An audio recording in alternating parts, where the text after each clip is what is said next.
A runaway slave in Rome was nicknamed the fanciful term cervus. The term really means deer. It's similar to the Latin cervus, but the slight change in the initial letter gives us an appropriate metaphor. A slave on the lam really needs to be as fast and nimble as a deer.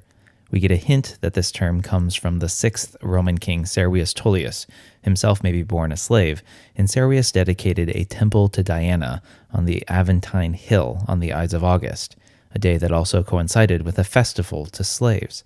With this connection, then, the goddess of runaway slaves became the same as that of deer, Diana.